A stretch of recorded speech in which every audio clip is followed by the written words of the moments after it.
Halo Bapak Ibu semuanya, ketemu saya lagi dengan Dr. Roni Tamba di channel Anak Sehat dan Berkualitas.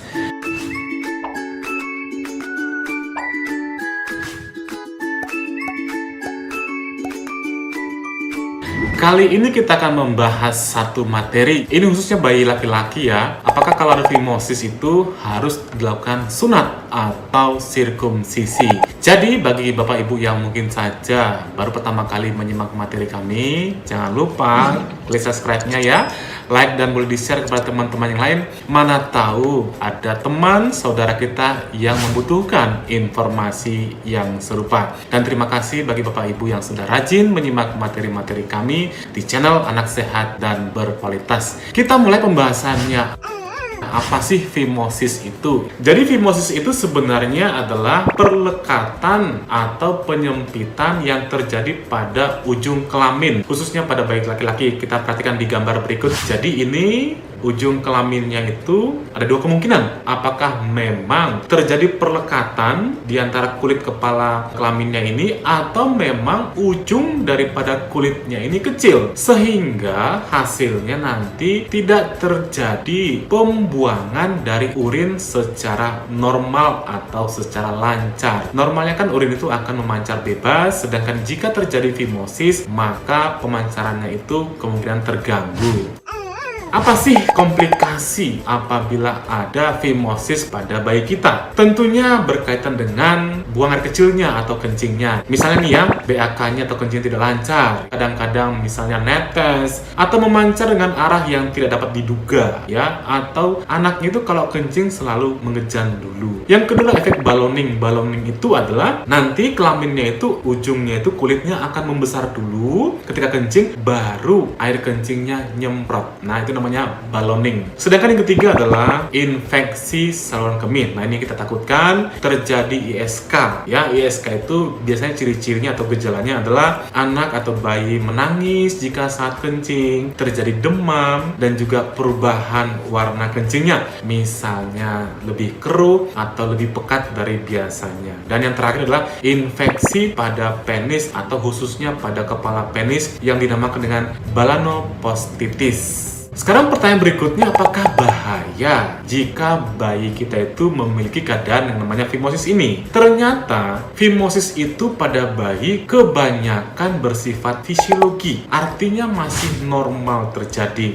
Angka kejadiannya cukup tinggi ya, 10% pada bayi. Nanti kondisi ini tentu akan membaik sampai usia bayi itu kurang lebih 3 tahun. Setelah 3 tahun itu biasanya fimosisnya akan membaik. Namun kita perhatikan bahwa fimosis itu bukanlah suatu kegawat daruratan apabila tidak ada hambatan berkemih, artinya kemihnya itu lancar kencingnya, dan juga tidak ada hematuri atau darah pada kencingnya, dan tidak ada nyeri pada prepusium. Prepusium itu adalah kulit luar dari ujung penisnya atau kepala penisnya. Dengan rajin membersihkan, biasanya fimosis ini akan membaik pada saat usia anak 3 tahun.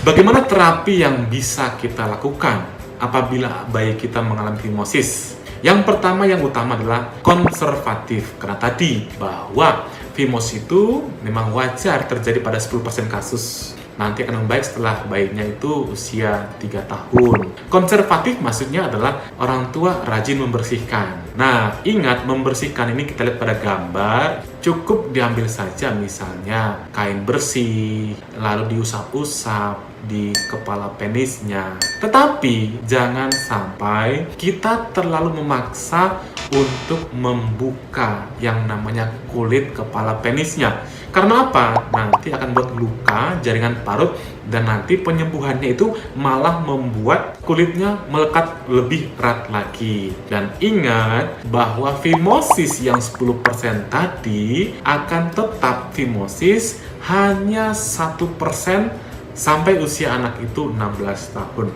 Artinya dominannya itu akan sembuh dengan sendirinya. Jika misalnya fimosis dengan konservatif tidak membaik, biasanya dokter akan menambahkan salep khusus yang biasanya dioleskan pada kulit daripada kepala penisnya. Ada juga dengan trik penarikan rutin yang namanya retraksi manual. Retraksi manual ini sebaiknya Anda minta diajari dokternya bagaimana caranya. Jangan sampai terlalu memaksa. Tadi saya sudah katakan memaksa itu bisa membuat berdarah atau membuat nanti penyembuhannya malah membuat perlekatan yang lebih erat lagi. Dan yang terakhir adalah sirkumsisi atau hitam atau sunat.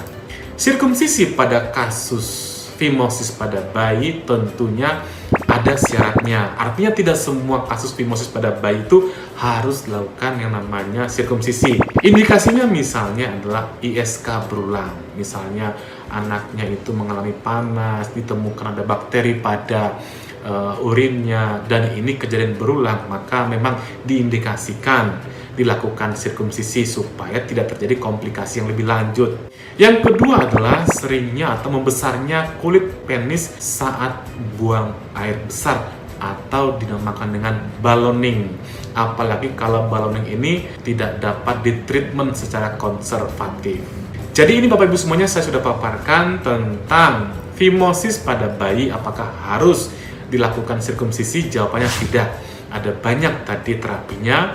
Yang utama adalah konservatif, salep khusus dengan treatment misalnya retraksi manual, dan yang terakhir adalah dengan sirkumsisi. Mudah-mudahan materi bermanfaat bagi Bapak Ibu semuanya. Salam sehat. Dadah.